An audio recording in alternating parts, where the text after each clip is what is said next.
نظر تھا یا کہ مکتب کی کرامت تھی؟ سکھائے کس نے اسماعیل کو آداب فرزندی؟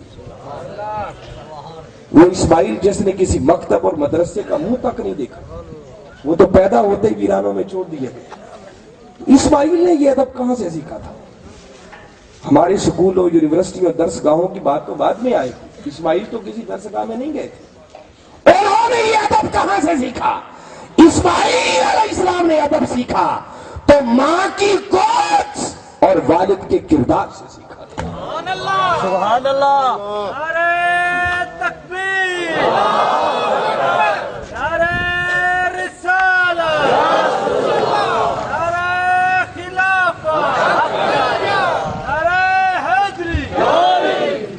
اس لیے حاضرین مکرم، میں بات یہ کر رہا تھا، بڑوں کو بھی میں اس طرح متوجہ کرنا چاہ رہا ہوں کہ آج اگر چاہتے ہیں کہ نوجوان پھر سے دین کی طرف متوجہ ہو تو سب سے پہلے ہمیں اپنے گھروں کے ماحول کو بدلنا ہے، اپنے کردار میں تبدیلی لانا، ورنہ جس تیزی کے ساتھ عریانی، فحاشی، بے حیائی ٹی وی کے ذریعے، کیبل کے ذریعے، نیٹ کے ذریعے، ڈش کے ذریعے گھر گھر پہنچ رہی ہے، اگر ہم نے اپنی اولادوں کی تربیت کا انتظام نہ کیا، اپنے گھروں کے ماحول کو نہ بدلا، اپنے کردار میں تبدیلی پیدا نہیں کی، تو ڈر ہے کہ کہیں آنے والے دور میں ہمارے نوجوانوں کے ایمان بھی خطرے میں نہ پڑ جائے۔ ایک گھر ایسی جگہ ہے جہاں پر تربیت ہو سکتی ہے، ورنہ تو گھر سے باہر نکلیں تو ہر جگہ ایسا سامان کثرت سے میسر آ رہا ہے جس کی وجہ سے ایمان کے پودے کی بچی کچی جڑیں بھی کٹتی چلی جا رہی۔ آج بد نصیبی ہے، آپ باہر نکلیں کسی چوراہے پہ چلے جائیں، ہماری کوئی تشہیر ایڈورٹائز مکمل نہیں ہوتی جب تک کسی عورت کی عریاں تصویر نہیں ساتھ لگا دی۔ بڑے بڑے آپ کو یہ ہورڈنگز لگی ہوئی نظر آتی ہیں، ظلم کی انتہا ہے۔ وہ تشہیر ہی کسی چیز کی مکمل، آپ ٹی وی پر اشتہارات چلتے ہیں دیکھیں، اخبارات میں دیکھیں، رسالوں کو پڑھیں، کوئی اخبار جہاں کو لے لے، کوئی اور اس طرح کے لے لے، سنڈے میگزین آتے ہیں، اس کے اندر بڑے بڑے پیجز پر سب سے بڑی کسی نہ کسی عورت کی تصویر لگی ہوتی ہے۔ جدھر جائیں گے ایمان کی جڑیں کاٹنے کا سامان تو ملے گا، مگر ایسی نشستیں، ایسا ماحول کہ جس سے ایمان کے پودے کی تر و تازگی کا سامان میسر آئے، وہ نشستیں خال خال رہ گئی۔ اس لیے میں بڑوں سے اس وقت متوجہ ہو رہا اور نوجوانوں کو بھی، کل انہوں نے اس منصب پر بیٹھنا، اپنے گھروں کے ماحول کو بدلیں، اپنے کرداروں میں تبدیلی پیدا کریں۔ وہ بچہ جو ہر روز دیکھتا ہے کہ میرے باپ نے تو کبھی فجر کی نماز نہیں پڑھی، 10 بجے تک سو کے نہیں اٹھتا، تو کیا وہ بچہ 5 وقت کا نمازی بن سکے گا؟ میری باتیں سن رہے ہیں بھائی؟ جی میری باتوں سے بور تو نہیں ہو رہے؟ کیونکہ میں ہوں تو بے سرا سا آدمی، سر شر تو میرے پاس ہے نہیں، اور نہ میں مار داڑ والے خطاب کرتا ہوں کہ لوگوں کو گالیاں دے کے چلا جاؤں۔ میں تو ایسی بات کر رہا ہوں کہ اگر میری بات سن کر کوئی ایک بندہ بھی سنور گیا تو میں سمجھوں گا میرے آنے کا مقصد پورا ہو گیا۔ کبھی سنورنے کی طرف بھی آنا چاہیے۔ زندگی بیتتی چلی جا رہی ہے، موت ہر لمحے قریب ہو رہی ہے، کب غفلت کی نیند سے بیدار ہوں؟ کبھی تو وہ ایسا لمحہ بھی آنا چاہیے نا کہ جب برائی کی طرف اٹھتے ہوئے قدم رک جائیں اور نیکی کی طرف بڑھنا شروع ہو جائیں۔ خیر بات بڑی دور سے دور نکلتی چلی جا رہی ہے، میں جسٹ اتنا بتا رہا ہوں حاضرین مکرم کہ اس وقت جو امت مسلمہ کی صورتحال ناگفتہ بھی ہو چکی ہے، اگر ان حالات کو بدلنا ہے تو سب سے پہلے امت مسلمہ کے نوجوانوں کو تعلیمی میدان میں اپنا کردار ادا کرنا، علم کے میدان میں آگے بڑھنا۔ دین کا علم تو ہے ہی، اس کے بغیر تو چارہ ہی نہیں، مگر سائنس کا علم، ٹیکنالوجی کا علم، ہر شعبے کے اندر آگے بڑھے۔ آج پوری امت مسلمہ سے اتنے سائنسدان پیدا نہیں ہوتے جتنے تنہا ایک تل ابیب کی یونیورسٹی سے سالانہ بنیادوں پر سائنسدان پیدا ہو رہے ہیں۔ ایک وقت تھا جب کافر بھی اسلامی ممالک میں پڑھنے کے لیے آتے ہیں، اور آج ظلم کی انتہا یہ ہے کہ مسلمان عالم یورپ اور مغرب میں پڑھنے کے جانے کو ترجیح دیتے ہیں، کہتے ہیں فلاں جگہ پڑھ کے آئے۔ حالات بدل گئے، برعکس ہو گیا۔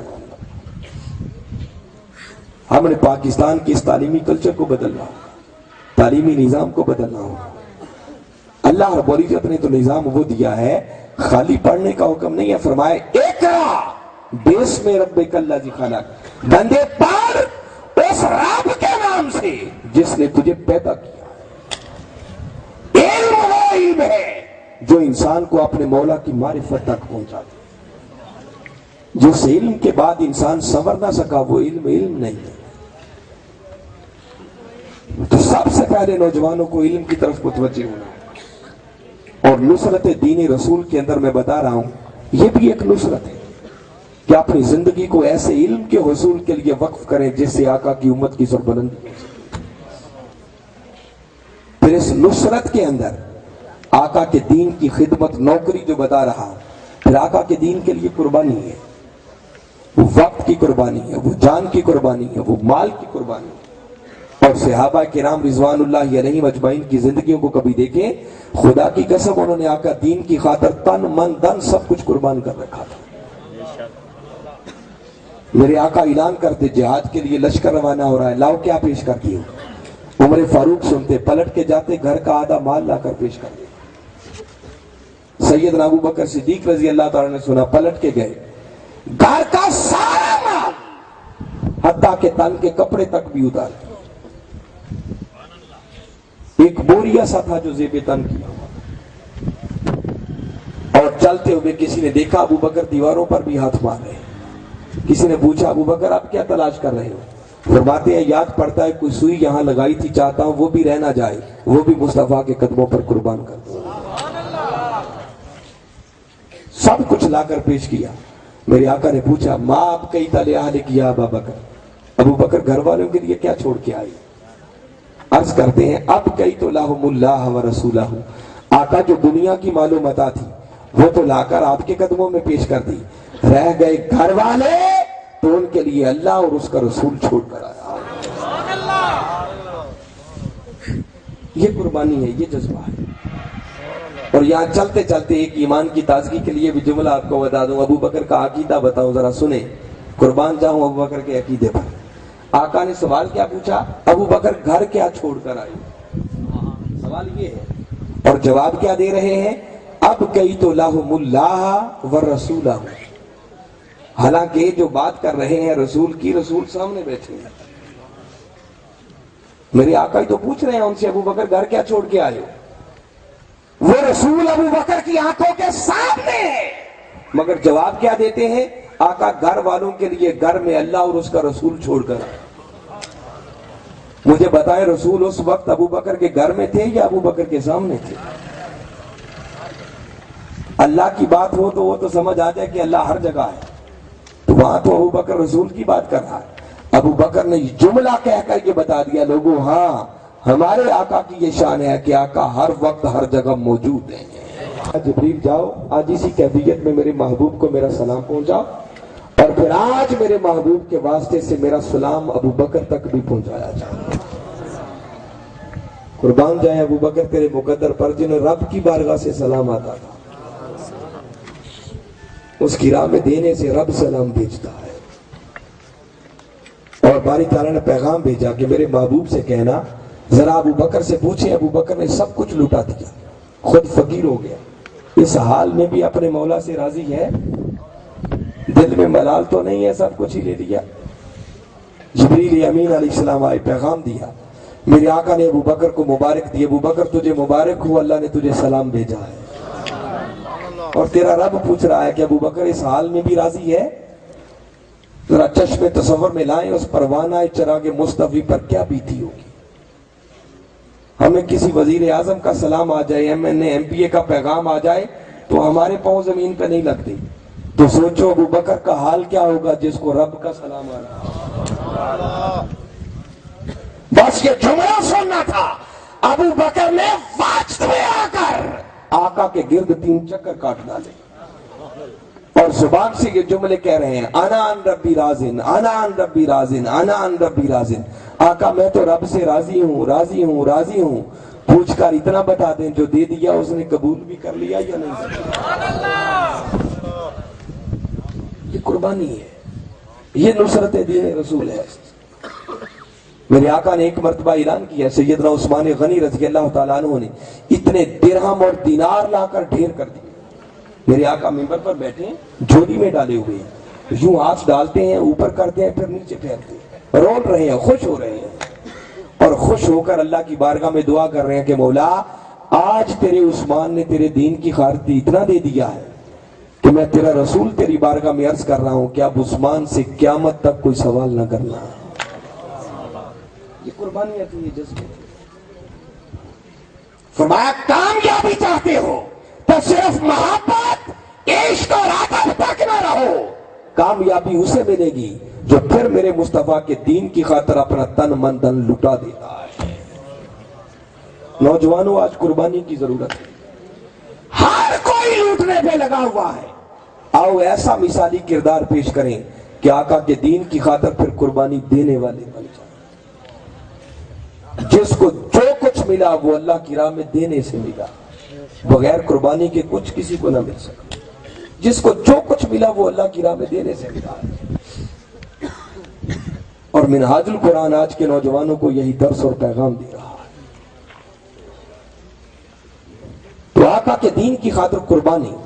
پھر اس کے بعد چوتھی چیز میں چاہتا ہوں کہ آپ جلد تھوڑا مضمون کو کمپلیٹ کرو، تو یہ بھی کردار ہے. آگے فرمایا کامیابی چاہتی ہو تو پھر دین کی خاطر محنت کے لیے جب نکلو تو محنت کے ساتھ ساتھ ایک کردار اور بھی اپنے اندر پیدا کرو. وہ کیا؟ وَاتَّبَعُوا النُّورَ الَّذِي أُنزِلَ مَعَهُ. پھر اس نور کی اتباع اور پیروی کرنے والے بنو جو نور اس رسول کے ساتھ اتارا گیا ہے. اس نور سے مراد کیا ہے؟ اس لمبی بحث میں بھی نہیں جاتا، بس خلاصہ بتا رہا ہوں. اس نور سے مراد میرے آقا کی سیرت اور سنت کا نور ہے. جس اتباع کی بات ہو رہی ہے وہ میرے آقا کی سیرت اور سنت کی اتباع ہے. فرمایا پھر اپنے کردار کو اگر دین کی سربلندی کے لیے کچھ کرنا چاہتے ہو تو دین کی سربلندی تب ہوگی جب اپنے کردار کو پہلے کردار مصطفیٰ میں رنگ لو. یاد رکھیں اسلام تلوار کے زور سے نہیں پھیلا، بلکہ اسلام کردار محمد مصطفیٰ کی وجہ سے پھیلا ہے. اسلام زبردستی دوسروں کو کلمہ پڑھانے کا نام نہیں ہے. اس پر تو بین کر دیا گیا. فرمایا لا اکراہ فی الدین قد تبین الرشد من الغی. دین کے اندر جبر اکراہ زبردستی نہیں ہے. فرمایا ہم نے حق اور باطل کی دونوں راہیں انسان کے سامنے رکھ دی ہیں. اب اس کی مرضی، وہ چاہے تو حق کی راہ کو اپنائے چاہے باطل کی راہ کو اپنائے. تو آج اگر آقا کے دین کی سربلندی چاہتے ہیں تو اس وقت تک ممکن نہیں ہے جب تک پہلے خود کو آقا کی سیرت کے رنگ میں رنگتے نہیں ہیں. ادھر علم کا حصول، دوسرا کردار میں بہتری تبدیلی، کردار کو بدلنا. نوجوانوں کو خاص طور پر اتنا سنور جانا چاہیے، اور خاص طور پر جو منہاج القرآن یوتھ لیگ کے نوجوان ہیں، مصطفی اسٹوڈنٹس کے نوجوان ہیں، جو آقا کے دین کی سربلندی کا بیڑا لے کے چل رہے ہیں، کام کر رہے ہیں. اگر چاہتے ہو کہ یہ مشن بڑھتا چلا جائے، ہر دل کے اندر کار کرتا چلا جائے، تو خالی تقریریں سنانے سے یہ سب کچھ لوگوں تک نہیں پہنچے گا. اگر چاہتے ہو یہ ہر کسی کے دل میں پیغام اترے تو خود اتنے سنور جاؤ کہ جو تمہیں دیکھے وہ کہے یہ منہاج القرآن کے ساتھ جڑا ہے، یہ اتنا اچھا ہے تو میں بھی اسی مشن کے ساتھ جڑتا ہوں. کردار کو بدلے. طالب علم ہے تو یونیورسٹیوں کے اندر ایک اپنا کردار ادا کرے. ویسے نوجوان ہیں، کوئی کاروبار کر رہے ہیں، کوئی دکاندار ہے، جہاں جہاں بھی ہے ایسا کردار پیش کریں کہ پھر جو دیکھے وہ کہے کہ ہاں منہاج القرآن کا نوجوان ہے، یوتھ لیگ کا نوجوان ہے، لگتا ہے کسی نے تربیت کی ہے. تو جو تمہارے کردار کو دیکھے، کردار کو دیکھ کر خود بخود اس مشن کی طرف، اور مشن کی طرف اور کہیں نہیں ہے، یہ آقا کے دین کی خاطر متوجہ ہونے والی بات ہے. اسی کردار کی وجہ سے دین پھیلا تھا. میرے آقا نے زبردستی لوگوں کو کلمہ نہیں پڑھایا. اور یہ غلط فہمی ہے، میں دوبارہ یہ جملہ ریپیٹ کر رہا ہوں، اسلام تلوار کے زور سے نہیں پھیلا ہے، اسلام کردار محمد مصطفیٰ کی وجہ سے پھیلا ہے. اللہ رب العزت نے اپنے محبوب کو جب رسول بنا کر بھیجا، اپنے ایک ہونے کا بھی اعلان کیا، تو دلیل کے طور پر جب کافروں نے دلیل مانگی تو اپنے محبوب کی سیرت اور کردار کو دلیل کے طور پر پیش کیا. فرمایا پیارے یہ میرے ایک ہونے پر دلیل مانگتے ہیں، اسلام کے حق ہونے پر دلیل مانگتے ہیں، فقط لبثت فیکم عمرا من قبلہ افلا تعقلون، انہیں بتا دو کہ اسلام کے حق ہونے پر دلیل مانگنے والوں میں نے زندگی کے 40 برس تمہارے اندر گزارے، آؤ میری زندگی کا ایک ایک لمحہ دیکھو، میری کتاب ہستی کا ایک ایک ورق پڑھو، کہیں ایک لمحے کے لیے بھی جھول نظر آ جائے تو اسلام کی حقانیت کا انکار کر دے، اپنے کردار کو دلیل کے طور پر پیش کریں۔ آج اگر آقا کے دین کی سربلندی چاہتے ہیں، آقا کے وفادار بننا چاہتے ہیں تو وہ قرآن کہتا ہے وَاتَّبَعُوا النُّورَ الَّذِي أُنزِلَ مَعَهُ، کامیابی ان کو ملتی ہے جو خود کو پھر مصطفیٰ کی سیرت کے رنگ میں رنگ لیتے ہیں۔ اور ہمارے آقا کی سیرت اور کردار کیا ہے؟ ہمارے آقا تو وہ ہیں جن کو کافر بھی صادق اور امین کے لقب سے یاد کرتے تھے۔ سبحان اللہ۔ میرے آقا کی شخصیت وہ ہے کہ جنہوں نے زندگی میں حق کو حق کہا، باطل کو باطل کہا، جھوٹ کبھی آپ کے قریب سے بھی نہیں گزرا تھا، تھے کافر جان کے دشمن، مگر امانتیں رکھنے کے لیے جب کوئی اور سہارا نہ ملتا تو سب سے بڑھ کر بااعتماد شخصیت بھی کوئی نظر آتی تو وہ بھی میرے آقا کی شخصیت تھی۔ دشمن ہو کر بھی امانتیں آقا کے پاس آ کر رکھا کرتے تھے، یہ کردار ہے۔ کافر بھی جب ان کی اپنی جانوں پر مشکل بن جاتی، کوئی پناہ نہ ملتی تو آخری سہارا ہوتا تو وہ بھی دہلیز محمد مصطفیٰ ہوتی۔ آج اس کردار کو دوبارہ پھر اپنانے کی ضرورت ہے، خود کو اتنا سنوار لیں، آقا کی سیرت کے رنگ میں خود کو اتنا رنگنے والے بن جائیں، کردار اتنا اچھا کر لیں کہ جو دیکھے بے ساختہ کہنے پر مجبور ہو جائے کہ جس نبی کے غلام اتنے اچھے ہیں وہ نبی خود کتنی شان والا ہو۔ یہ وفاداری ہے، یہ خود کو آقا کی سیرت کے رنگ میں رکھنا ہے، اور آج نوجوانوں کو اس کردار کو پھر اپنانے کی ضرورت ہے۔ آج ہماری صورتحال یہ ہو چکی ہے بدقسمتی سے، آپ دیکھیں یہ ایک جلسہ ہو رہا ہے، ایک جلسے میں کتنی مرتبہ بجلی بند ہو رہی ہے، کتنی مرتبہ آ رہی ہے۔ ظلم ہے، اس قوم کا جینا مشکل کر دیا گیا، مگر نوجوانوں یہی کردار آج ہم نے ادا کرنا ہے کہ ہم نے اپنے شعور کو بھی بیدار کرنا ہے اور پوری قوم کے شعور کو بھی بیدار کرنا ہے۔ ہمارا حال یہ ہے کہ یہ سب کچھ دیکھتے ہیں، ظلم کی انتہا ہے، مہنگائی آسمانوں سے بات کر رہی ہے، بجلی نہیں ہے، بے روزگاری ہے، لوگ بھوکے مر رہے ہیں، دن دہاڑے ڈاکے ڈالے جا رہے ہیں، بجلی کا بل، بجلی آتی نہیں ہے، بل پہلے سے بھی زیادہ آنا شروع ہوتے چلے جا رہے ہیں۔ انسان سر پکڑ کے بیٹھ جاتا ہے، لوگوں کو اسی وجہ سے پتہ نہیں کسی کا بلڈ پریشر ہائی ہو رہا ہے، کسی کو ہارٹ اٹیک ہو رہا ہے، کیا کیا کچھ ہو رہا ہے، مصیبتوں میں ڈال رکھا ہے۔ گیس ہے، اور آپ ڈی جی خان شہر میں دیکھتے ہوں گے جب گیس بند ہوتی ہے تو کئی گاڑیاں لائن میں لگ جاتی ہیں، وہ کہتے ہیں جی اب 3 دن پیٹرول پہ وارہ ہی نہیں کھاتا، کیسی سواریاں لے کے جائیں، 3 دن کے لیے ٹھپ ہو جاتا ہے کام۔ مگر یہ سب کچھ ہونے کے باوجود بھی قوم اپنی شعور کی آنکھیں کھولنے کے لیے تیار نہیں۔ ہمارے حالات اس حد تک ابتر ہو چکے ہیں، میں جس حق کی آپ کو تعلیم کردار کی بات کر رہا ہوں نا، اس پوری قوم کو آج تک کسی ایک سمت کی طرف متوجہ کیا ہی نہیں گیا۔ ڈائریکشن قوم کو، سمت قوم کو ملتی ہے اوپر قیادت کی وجہ سے، اور ہماری قیادت کا حال کسی سے ڈکا چکا نہیں۔ شیخ سعدی رحمت اللہ تعالیٰ علیہ نے ایک بڑی پیاری بات کی تھی، آپ نے فرمایا تھا کہ اگر کسی قوم کا لیڈر، کسی قوم کا حکمران کسی درخت کا ایک پھل ناجائز طور پر توڑ کے کھا جائے تو فرمایا وہ قوم جڑوں سمیت پورے درخت کو کھا جائے گی۔ تو ذرا اندازہ کریں جس قوم کے لیڈر ہی جڑیں کھانے پہ تلے ہوئے ہوں تو وہاں قوم کا عالم کیا ہوگا۔ اس وقت اس قوم کے اندر قومیت نام کی کوئی چیز نہیں ہے، ایک دوسرے کا احساس ختم ہو چکا ہے۔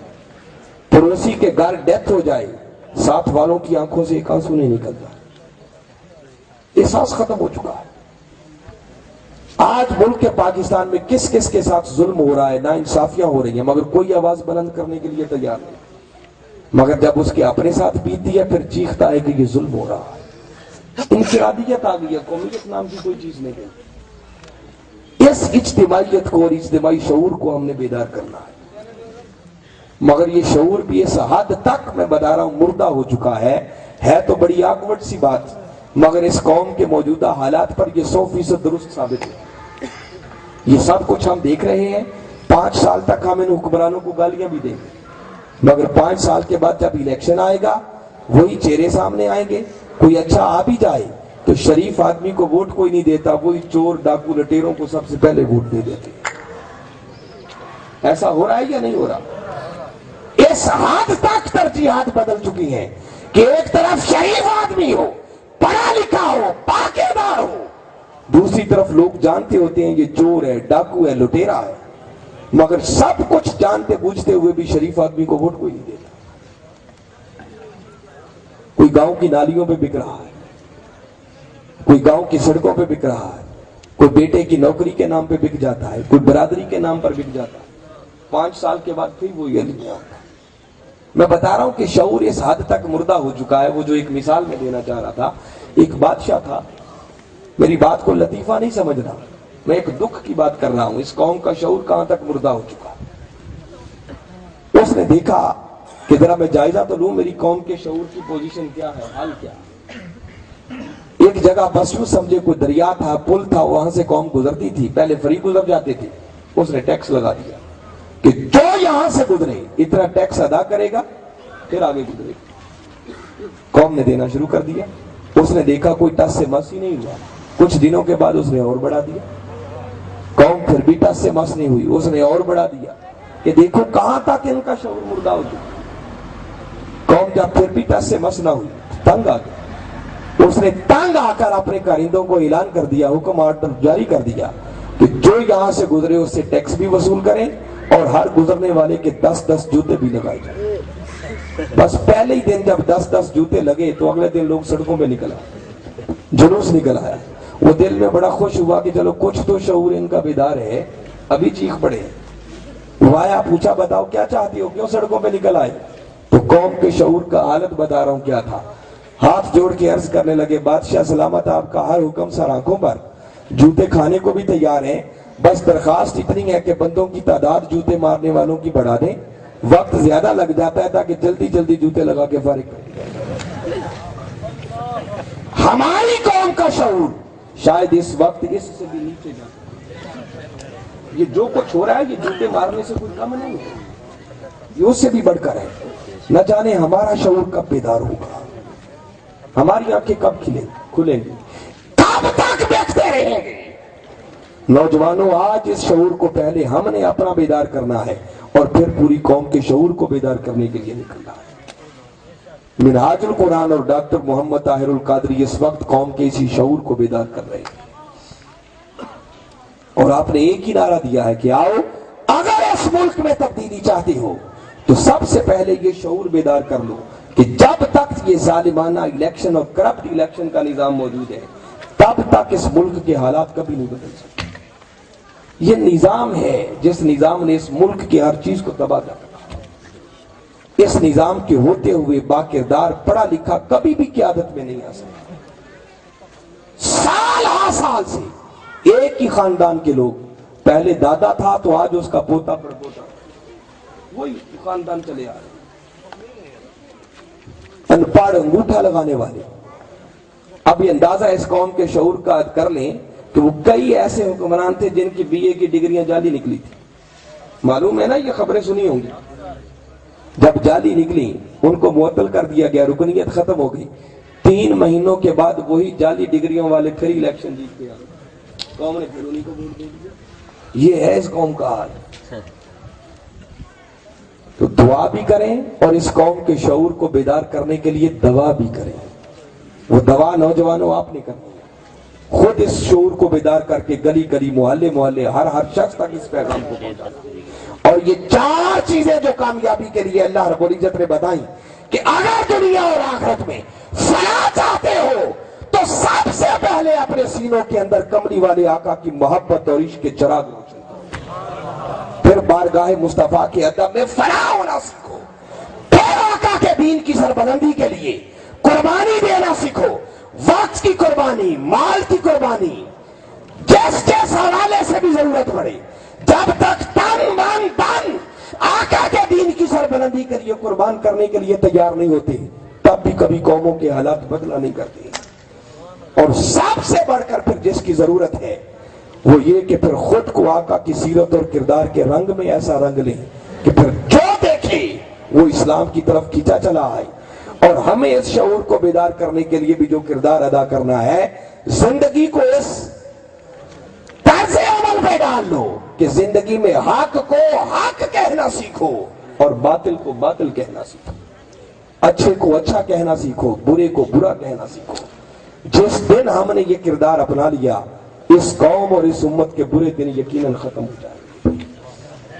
بس یہ 4 پرچوں کے اندر جو اللہ رب العزت نے کردار دیا ہے، جس دن اس قوم نے اس کردار کو صحیح معنوں میں اپنا لیا، یقیناً اس قوم کے برے دن ختم ہوں گے، ہماری دنیا بھی سنور جائیں گی اور آخرت میں بھی کامیابی ہمارا مقدر بنے گی۔ منہاج القرآن یہی پیغام پوری دنیا میں دے رہا۔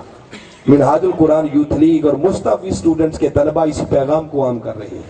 اور ابھی انہوں نے مجھے چٹ دی تھی اور انہوں نے پیچھے ایک سٹال لگا رکھا ہے کہ اگر نوجوان اس منہاج القرآن کے مشن میں شامل ہونا چاہیں تو پیچھے وابستگی کے فارم انہوں نے رکھے ہوئے ہیں، ہمارے نوجوان بیٹھے ہیں، ان سے رابطہ کریں، فارم لیں، فل کریں، خود بھی آئیں، اس آقا کے مشن میں شامل ہو جائیں، اس پیغام کو گھر گھر پہنچانے والے بنیں۔ کوئی اسٹوڈنٹس ہیں تو وہ MSM کے ساتھ رابطہ کریں، یوتھ لیگ کے ہیں تو وہ یوتھ لیگ کے سٹال سے رابطہ کریں۔ انشاءاللہ یہ ایک ایک مل کر پھر کارواں بنے گا، اور انشاءاللہ یہ اسی طرح جب ایک ایک شخص اپنا کردار ادا کرنا شروع کرے گا نا، مت سمجھے کہ میرے ایک سنورنے سے کیا ہوگا۔ بسا اوقات کی سوچ بھی لے ڈوبتی ہے، کہتے ہیں پورا معاشرہ تباہ ہو چکا ہے تو میرے ایک اچھائی سے کیا فرق پڑے گا۔ اقبال نے اس طرف متوجہ کیا تھا، اقبال نے کہا تھا کہ افراد کے ہاتھوں میں ہے اقوام کی تقدیر، اور ہر فرد ہے ملت کے مقدر کا ستارہ۔ ہر شخص کو اپنا کردار بدلنا ہوگا، کہیں سے تو آغاز کرنا پڑے گا نا۔ اور جب اپنا کردار سنوار لے اور اجتماعی کردار کو سنوارنا چاہے تو پھر اگلی بات بھی اقبال نے کی تھی، پھر تنہا نہ رہے۔ پھر اقبال نے کہا تھا کہ فرد قائم رابطے ملت سے ہے، تنہا کچھ نہیں، موج ہے دریا میں اور بیرون دریا کچھ نہیں۔ پھر جب وہ جذبہ اندر پیدا ہو جائے کہ ہم حالات بدلنا چاہتے ہیں تو پھر خود کو ایسے سمندر میں ضم کر دیں جو واقعتاً اس مشن کو لے کے چل رہا ہو۔ اور آج کے دور میں تحریک منہاج القرآن ڈاکٹر محمد طاہر القادری وہ مشن ہے، وہ تحریک ہے، وہ جماعت ہے جو واقعتاً اس صدی کے اندر آقا کے دین اور آقا کی امت کی سربلندی کا کام کر رہے ہیں۔ اس کے لیے اس مرد کلندر کو پڑھیں، ان کی فکر کو سمجھیں، ان کو سنیں، تب پتہ چلے گا۔ کمپیریٹیو سٹڈی کریں۔ میں ہرگز ایسا بندہ نہیں ہوں کہ دھکے سے آنکھیں بند کر کے آپ کو دعوت دوں کہ بس جو شخص ہو وہ منہاج القرآن کو آنکھیں بند کر کے جوائن کر لے، نہیں، میں آپ کو ایک دعوت فکر دے رہا ہوں۔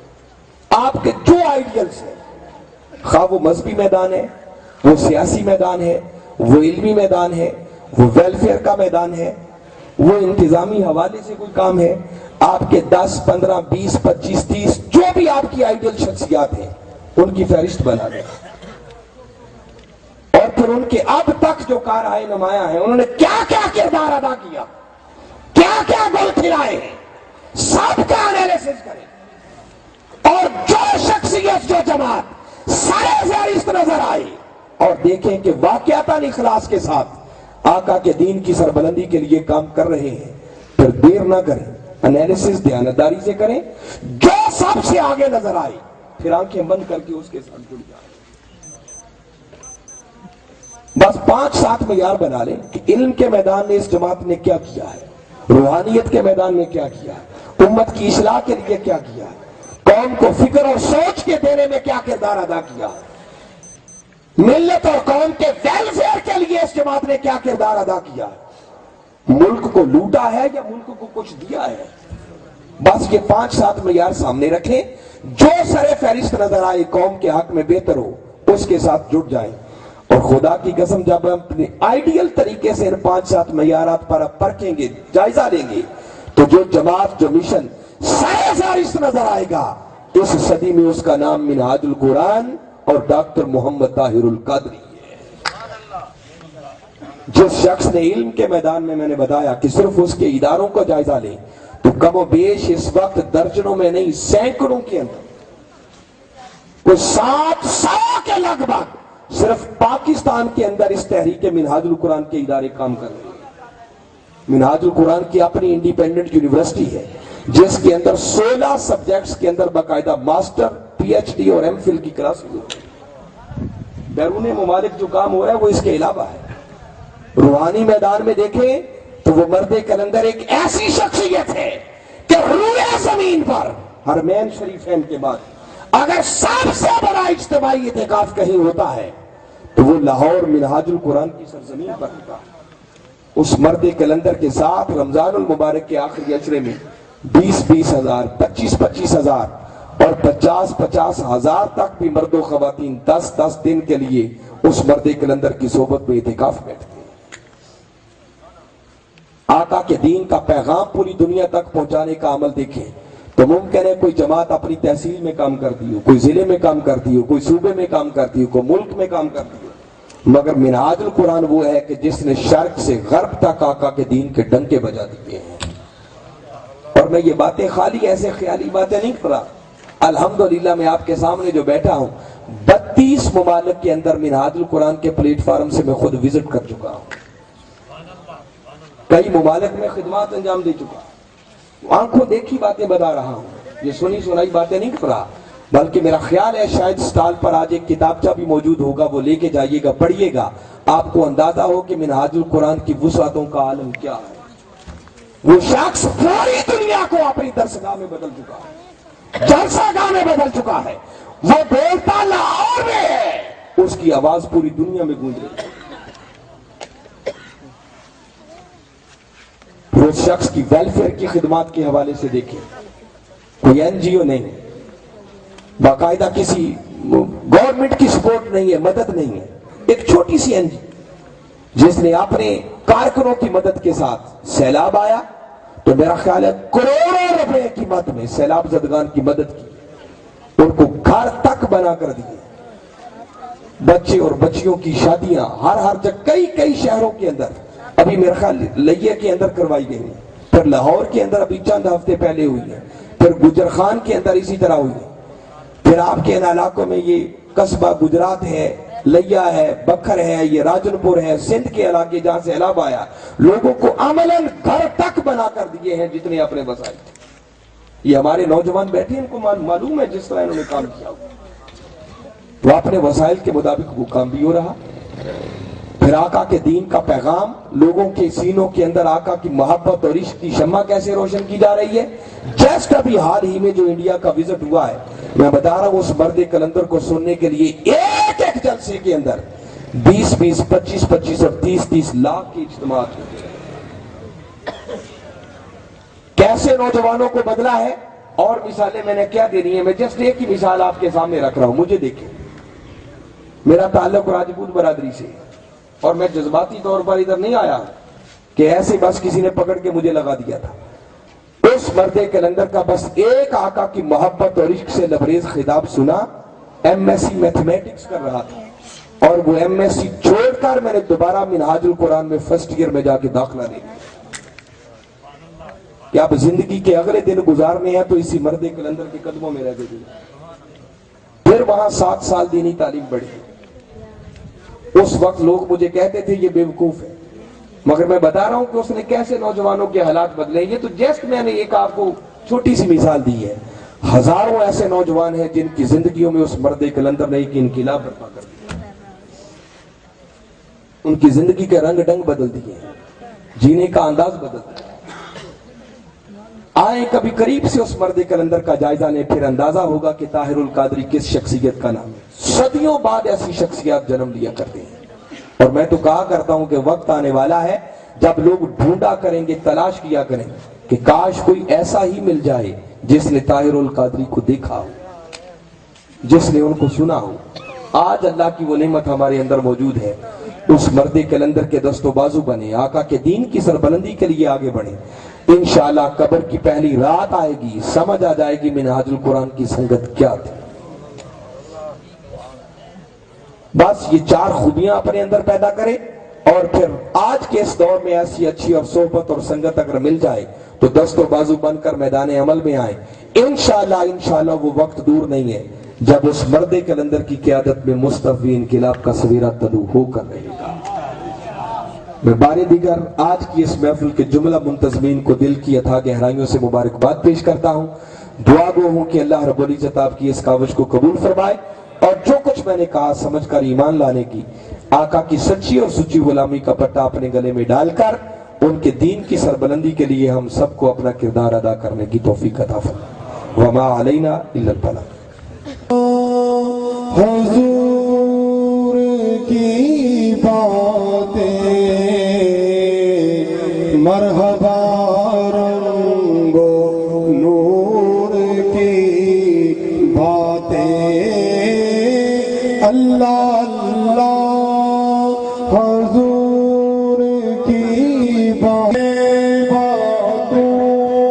مدینے میں سونے آقا سے اتنا کہہ دینا کہ جا کے ان کو تو میں دکھاؤں گا زخم دل اور داغ سینے کا.